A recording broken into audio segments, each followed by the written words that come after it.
Right నమస్తే. ప్రస్తుతం మనతో పాటు పద్మశ్రీ మందాకృష్ణ మాదిగా ఉన్నారు. మాట్లాడే ప్రయత్నం చేద్దాం. అన్న నమస్తే. అన్న నమస్తే బ్రో. అన్న ఏం చెప్తారన్న, అంటే ఒక పక్క వర్గీకరణ అంశం తుది దశకు చేరుకుంది అనే సమయంలో నిన్న గ్రూప్ 1 ఫలితాలు ప్రకటించింది ప్రభుత్వం. ఏం చెప్తారన్న దీని మీద?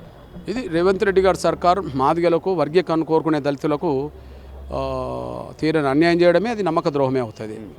ఎందుకంటే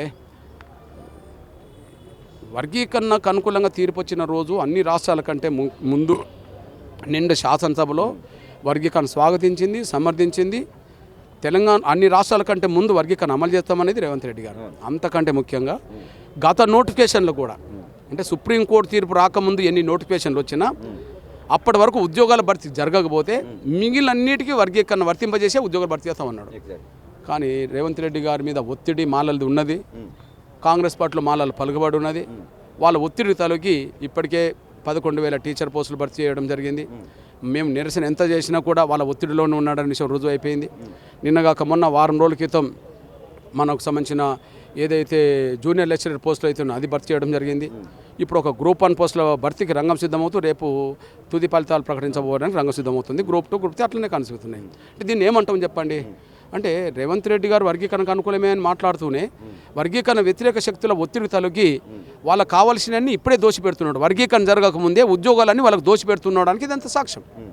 అంటే ఒక పక్క రాష్ట్రంలో చంద్రబాబు గారు ఇరు వర్గాల ఎమ్మెల్యేలను కానీ మంత్రులను కానీ కూర్చోబెట్టి మాట్లాడే ప్రయత్నం చేస్తూ ఉన్నాడు. మరి మన దగ్గర ఎందుకు జరగట్లేదన్న ఈ ప్రయత్నం? అంటే ఇప్పుడు మాదిగలు పోయి కలిసినప్పుడేమో మాదిగల్ని చాలా బ్రహ్మల్లో ముంచొచ్చినట్టుగా నేను మీకోసం ఉన్నాను, మీకోసం పుట్టాను అన్నట్టుగా మాట్లాడుతుంటాడు. కానీ మళ్ళీ మాలలు సపరేట్గా పోయి కలిసినప్పుడు మీకు ఏం కావాలో అది చెప్పండి అని చెప్పి వాళ్ళతో మాట్లాడుతున్నాడు. వాళ్ళు ఏది కావాలంటే అది చేస్తున్నాడు.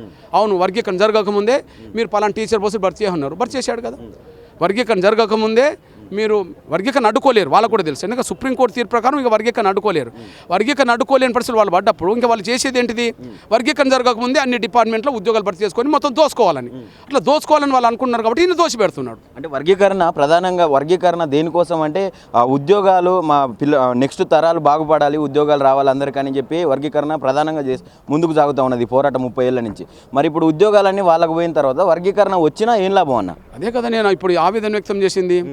డాక్టర్ బాబాసాహెబ్ అంబేద్కర్ గాంధీ మధ్యలో ఒప్పందం జరిగినప్పుడు దాన్ని పూనా ఒడంబడిక అంటారు. సెప్టెంబర్ 24, 1932లో జరిగినాయి. ఓకే, ఆ జరిగిన ఒప్పందం మీద అంబేద్కరే మళ్ళీ నిరసన వ్యక్తం చేశాడు. గాంధీ ఈ ఒప్పందంలో కొబ్బరి చిప్పలో ఉండబడే కొబ్బరి అంతా తీసుకొని ఉత్త చిప్ప నా చేతిలో పెట్టిండని చెప్పి ఆయన వ్యాఖ్యానం చేయడం జరిగింది. ఇప్పుడు రేవంత్ రెడ్డి గారు వర్గీకరణ చేస్తామని చెప్తూ వర్గీకరణ జరగకముందు ఉద్యోగాలన్నీ భర్తీ చేయడం జరిగింది. అంటే ఉత్త చిప్ప అనేది చట్టం అని ఉత్త చిప్ప మా చేతిలో పెట్టి ఉద్యోగాలన్నీ వాళ్ళకు దోషిపెట్టడానికి సాక్ష్యంగా అనిపిస్తున్నది. ఏదేమైనా మా ఆవేదనలో న్యాయం ఉన్నది. ఇచ్చిన మాట తప్పుకున్నాడనే విషయం అర్థమవుతున్నది. కానీ వాళ్ళ ఒత్తిడికి తలొగ్గి మా బిడ్డలకు అన్యాయం చేస్తే అన్యాయం గురైన మాదిగలు రేవంత్ రెడ్డి గారిని అభిమానిస్తారా, గౌరవిస్తారా? ఖచ్చితంగా సమయం వచ్చినప్పుడు అంతు తేలుస్తారు. అంటే ఎలా ఉండబోతుందన్న ముందస్తు కార్యాచరణ? ఒకవేళ నిజంగా మీ డిమాండ్ ఇది నెరవేరక ముందుకే మళ్ళీ ఫలితాలు వెల్లడిస్తే పరిస్థితి ఎలా ఉండబోతుంది? మేము ఎప్పుడైనా 30 ఏళ్లలో ఎంఆర్పిఎస్ ఉద్యమం నిలబడ్డదంటే గాంధీ మార్గంలో అంబేద్కర్ స్పిరిట్కి అనుగుణంగా ఉద్యమం చేశాం కాబట్టినే ఈ దేశంలో ఎక్కడ ఒక సోషల్ మూవ్మెంట్ 3 దశాబ్దాలు నిలబడలేదు. ఇక్కడ నిలబడ్డది. అంటే ఒక ప్రజాస్వామ్యబద్ధంగా శాంతియుతంగా ఉద్యమాలు చేసుకుంటూ వస్తున్నాం. ఇప్పుడు ఉన్న మార్గం ఏంటిది? ఇచ్చిన మాట నిలబెట్టుకోక ముందే నువ్వు ఉద్యోగాలు భర్తీ చేస్తున్నావు, అది ఆపండి అంటున్నావు. నువ్వు వారం రోజులు అసెంబ్లీ సమావేశాలు పెడుతున్నావు. దేనికి పెడుతున్నావు అంటున్నావు? మొన్న కేబినెట్ తీర్మానం చేసింది ఏంటిది? వర్గీకరణ ఆమోదించింది. చట్టం తీసుకురాబోతుంటున్నాను. అరే వారం 10 రోజుల్లో చట్టం తీసుకొస్తామంటున్నా మీరే. ఈ వారం రోజుల్లోనే 5-6 డిపార్ట్మెంట్లో ఉద్యోగాలకు సంబంధించిన విషయంలో పరీక్ష ఫలితాలు ఎట్లా ప్రకటిస్తావు? అంటే అర్థం ఏంటిది? వాళ్ళకి దోషపెట్టడం కోసమే కదా. కాబట్టి మా ఆవేదనను రోడ్డు మీద ఉంచాల్సిన బాధ్యత మాకున్నది. సమాజం ముందు కూడా చూపెడతాం. అందుకు అనుగుణంగానే జిల్లా కేంద్రాల్లో, మండల కేంద్రాల్లో ఈ రోజు నుంచి మొదలుకుంటే టోటల్ చట్టం వచ్చేంత వరకు, అసెంబ్లీ సమావేశాలు పూర్తయ్యేంత వరకు. ఎందుకంటే ఈ అసెంబ్లీ సమావేశాల్లోనే వర్గీకరణ చేస్తాం అంటుండ్రు కాబట్టి ఓకే, ఈ అసెంబ్లీ సమావేశాలు పూర్తయ్యేంత వరకు, చట్టం వచ్చేంత వరకు, ఈ వర్గీకరణ లేనంత వరకు ఖచ్చితంగా ఉద్యోగాలు భర్తీ ఆపండి అని చెప్పి ఇవాటి నుంచి మేము రోడ్ ఎక్కబోతున్నాం. అది అయిపోయేంత వరకు కొనసాగిస్తాం. విద్యార్థులు ప్రత్యేకంగా యూనివర్సిటీలో కూర్చుంటారు. Thank you.